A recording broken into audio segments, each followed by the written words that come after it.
আমি বানাচ্ছি দুধ পুলি। তা দুধ পুলির জন্য আগে জলটাকে গরম করে তার মধ্যে একটু নুন দিয়েছি, দিয়ে জলটাকে একটু ফুটিয়ে নিয়েছি। ফুটিয়ে নিয়ে এবারে তোমার আতপ চালের গুঁড়োটা দিয়ে দেবো।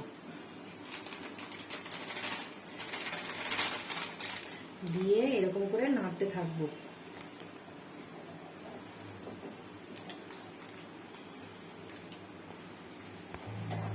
মাখতে থাকবো। এখনো শুকনো শুকনো রয়েছে, আর একটু জল দেব।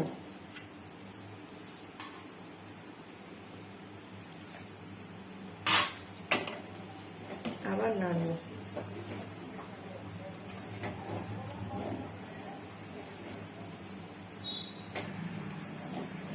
এরকম নাড়তে নাড়তে তারপরে এটাকে আটার মতন মাখবো। দেখো বন্ধুরা, এটা 10-15 মিনিট ধরে এই ডোটাকে মেখেছি। এটা এরকম হলো।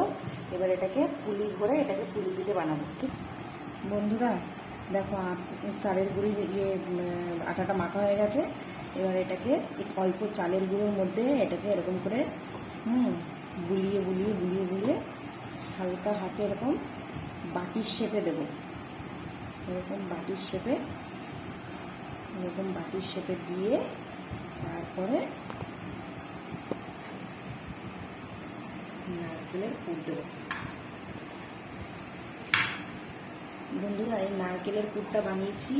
এর মধ্যে তোমার গ্যাস জ্বালিয়ে নারকেলটাকে তোমার গুড়, নারকেল আর সব একসাথে মাখিয়ে তোমার কড়াইয়ের মধ্যে দিয়ে দিয়েছি। দিয়ে তারপরে ওপর দিয়ে এলাচ দিয়ে ভালো করে নেড়ে চেড়ে যখন একটু তোমার আঠালো আঠালো হয়ে গেছে তখন নামিয়ে দিয়েছি। হ্যাঁ, এবার এর মধ্যে পুরো বাটির মধ্যে ভরছি, ভরে এবার পুলি বানাবো। একটু করে চালের গুঁড়ো নেবে, যদি নরম নরম থাকে।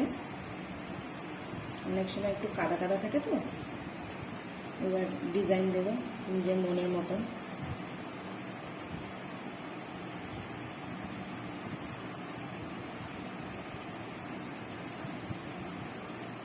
তারপরে হয়ে গেলে এটাকে একটু হাত দিয়ে এরকম এরকম করবে।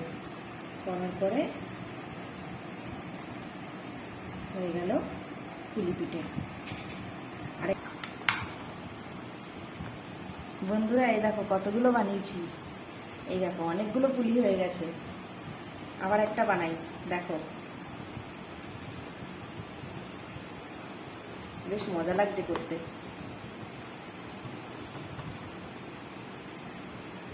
হাতের যা অবস্থা হয়ে গেছে।